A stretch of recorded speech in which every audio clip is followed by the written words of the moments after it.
was born in 1927 in Hamburg in northern Germany. My father was a successful manufacturer of glass and printing products in and around Hartmannsitze. My great-grandfather, Isaac Simon, was born in Kunratitze in the year 1805. And it was my great-grandfather who started the business in 1836. In his early life, he gained his livelihood by carrying a wooden frame on his back, and on that frame he would have panels of glass, which he carried around the local farms. Sumava was then, as it is even now, a heavily wooded area with a number of streams running through it, so there was adequate quantity of gravel, and that was a reasonable and natural place to start a glass industry.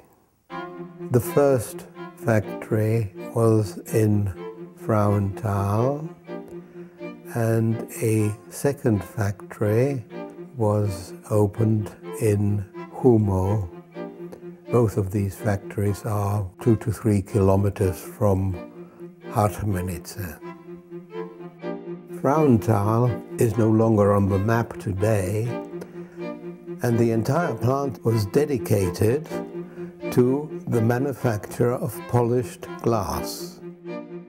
Later on, there was a need for very fine zinc sheeting, and the Humo plant was essentially created to be a hammer mill to produce these zinc sheets. Frauenthal became a community center for the workers who were employed by the factory. There was company housing, there was a school for their children. Its products achieved a degree of world renown. They went as far as India and as far as China. Transport arrangements for the finished product in those days were by ox cart. The ox carts had to travel from Frauenthal to the nearest railhead in Schuschitze. The Bloch family's factories employed between 150 to 300 people in the area. My grandfather reached a certain status within that community as a major employer and also as a benefactor of a number of communal works. For instance, he supported financially the school and the building of the synagogue as well. When I was growing up, until my age, about 9 years old, we lived in Hamburg. But Hartmannsitze was definitely our second home. We traveled from Hamburg to Hartmannsitze twice a year, once in the high summertime and the second time in the winter, round about Hanukkah. And the way to Hartmannsitze was quite tortuous. We always went by car. One had to remember as soon as one left the German customs that one had to discontinue driving on the right and go over to the left. With Hitler's accession to power, life for my family became somewhat difficult, and my father decided not to pursue his business activities in Hamburg. The entire family moved to Prague. In October 1938, the Munich Treaty gave the German army the right to invade the Sudeten area.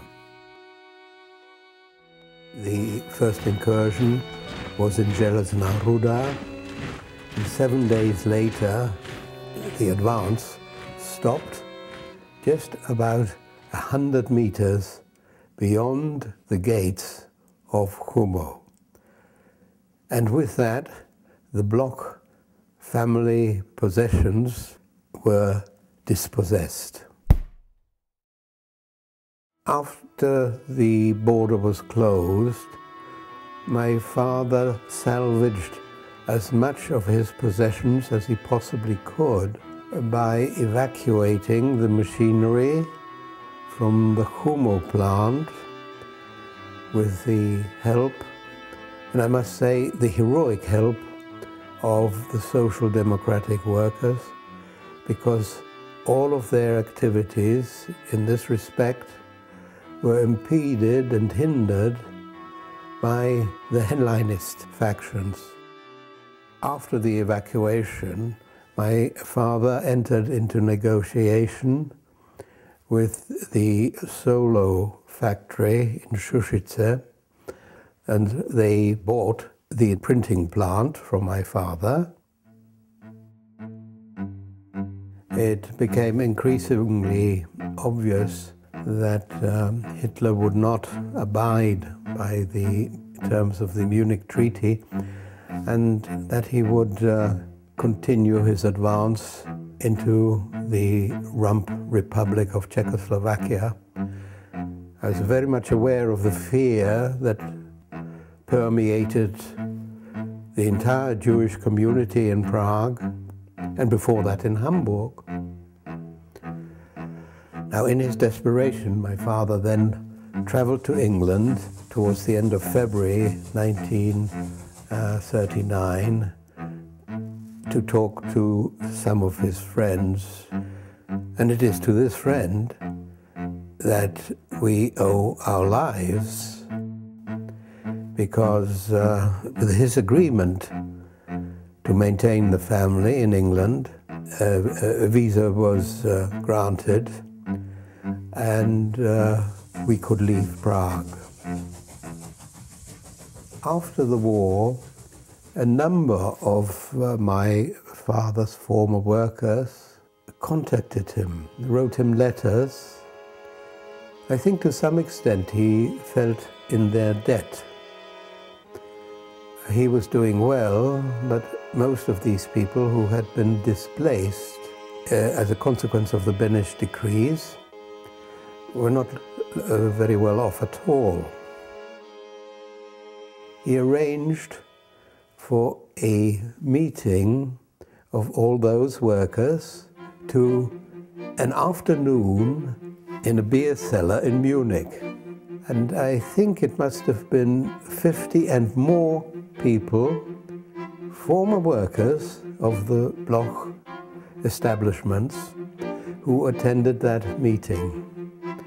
But it was the last time that there was ever a conclave of all these people who at one time collaborated to build a successful business. The Bloch industry as such had been in existence from 1836 all the way to 1938, and had given employment, which was badly needed, in the Sudeten area for 102 years. That collaboration was destroyed overnight and has never been replaced in that area. Perhaps this dreadful thing that consumes people, consumes nations, tribes and nations, is part of the human condition. And I think all humanity should be very much aware of it. If you're one of the perpetrators today, you may be a victim tomorrow. And the world should be big enough to have neither victims nor perpetrators.